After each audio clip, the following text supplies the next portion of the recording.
अभ्यास कार्यपुस्तिका विज्ञान कक्षा 8 इकाई 16 ऊर्जा के वैकल्पिक स्रोत। प्रश्न 1 है, सानवी ने अपने भाई संकल्प को खाना पकाने में प्रयुक्त होने वाली स्रोत रसोई गैस के बारे में बताया। संकल्प ने जिज्ञासा पूर्वक पूछा, उपलों से भी तो खाना पकाया जाता है, क्या उपले भी ऊर्जा के स्रोत हैं? आप संकल्प की जिज्ञासा का समाधान करते हुए अपना पक्ष लिखिए। हाँ, उपले भी ऊर्जा के स्रोत हैं। इनमें सूर्य की ऊर्जा रासायनिक ऊर्जा के रूप में संचित होती है। इन्हें जलाने पर संचित ऊर्जा प्रकाश ऊर्जा एवं ऊष्मा के रूप में मुक्त होती है। एलपीजी का फुल फॉर्म होता है लिक्विफाइड पेट्रोलियम गैस। प्रश्न नंबर 2 है, दैनिक जीवन के क्रियाकलापों में कोई 5 क्रियाकलाप की सूची बनाइए जिसमें आपको ऊर्जा की आवश्यकता होती है और आपने किन ऊर्जा स्रोतों का उपयोग किया है। भोजन पकाना, ऊष्मीय ऊर्जा, चलना, पेशीय ऊर्जा, रोशनी, प्रकाश ऊर्जा, गर्मी, ऊष्मीय ऊर्जा, हवा, पवन ऊर्जा। प्रश्न नंबर 3 है, दिए गए ऊर्जा के नवीकरणीय और अनवीकरणीय ऊर्जा स्रोतों को छांटकर उनके उचित स्थान पर सूचीबद्ध कीजिए। तो ये ऊपर नाम दिया हुआ है, इसको नवीकरणीय और अनवीकरणीय ऊर्जा स्रोतों में बांटना है। नवीकरणीय ऊर्जा स्रोत जो कभी भी ख़त्म नहीं होते, जो असीमित मात्रा में उपलब्ध हैं। अनवीकरणीय ऊर्जा स्रोत जो खत्म हो जाएंगे, जिनकी मात्रा सीमित है। तो इनको ऊपर से छांट लेते हैं। पवन ऊर्जा, सौर ऊर्जा, जल ऊर्जा, भूतापीय ऊर्जा, पेट्रोल, एलपीजी, डीजल, कोयला, ये सभी अनवीकरणीय हैं और इनके जो मात्रा है वो सीमित है। प्रश्न नंबर 4, निम्नलिखित कथनों को ध्यानपूर्वक पढ़कर सही विकल्प चुनिए। कथन 1, कोयला, पेट्रोल, रसोई गैस आदि ऊर्जा के नवीकरणीय स्रोत हैं। कथन 2, अनवीकरणीय ऊर्जा स्रोतों के उपयोग से वायु प्रदूषण होता है। देखिए बच्चों, अभी हम लोगों ने पढ़ा कि कोयला, पेट्रोल, रसोई गैस अनवीकरणीय है। यहाँ पे क्या लिखा है? नवीकरणीय। तो कथन 1 गलत हो जाएगा और कथन 2 सही है। तो यहाँ पर बी वाला ऑप्शन कथन 2 सही और कथन 1 गलत, इस पर टिक लगा देंगे।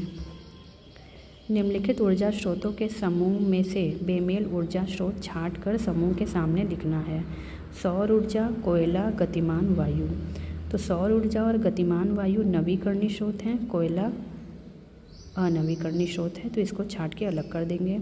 प्रवाहित जल, पेट्रोल, डीजल। प्रवाहित जल नवीकरणीय स्रोत हैं, इसे अलग कर लेंगे।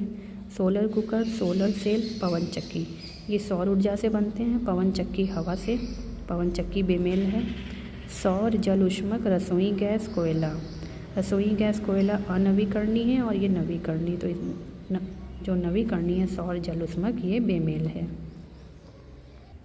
प्रश्न नंबर 6, निम्नलिखित सूची में संयंत्रों के माध्यम से परिवर्तित ऊर्जा के स्वरूप का नाम लिखिए।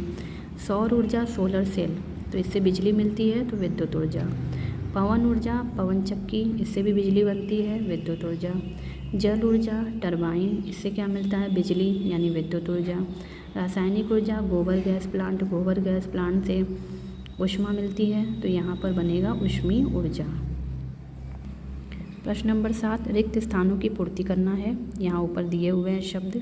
प्रकाश संश्लेषण की क्रिया में हरे पौधे के रूप में अपना भोजन बनाते हैं। रासायनिक ऊर्जा। पृथ्वी पर ऊर्जा का मुख्य स्रोत क्या है? सूर्य। नाभिकीय विखंडन से प्राप्त ऊर्जा नाभिकीय ऊर्जा कहलाती है। गोबर गैस मीथेन और CO2 का मिश्रण है। प्रश्न नंबर 8, नीचे दिए गए ऊर्जा स्रोत गुणों को उनके ऊर्जा स्रोत से मिलान कीजिए। अनवीकरणीय ऊर्जा स्रोत, नवीकरणीय ऊर्जा स्रोत मिलाना है, तो कभी समाप्त न होने वाले ऊर्जा स्रोत ये कौन से होंगे? नवीकरणीय, इसे इससे मिला देंगे। प्रकृति में सीमित मात्रा में होता है अनवीकरणीय, इसे मिला देंगे। पुनः प्राप्त किया जा सकता है, नवीकरणीय। प्रदूषण करता है, अनवीकरणीय। स्थायी ऊर्जा स्रोत है, नवीकरणीय। इस तरह से इन्हें आपस में मिला दिया जाएगा तीर लगा करके।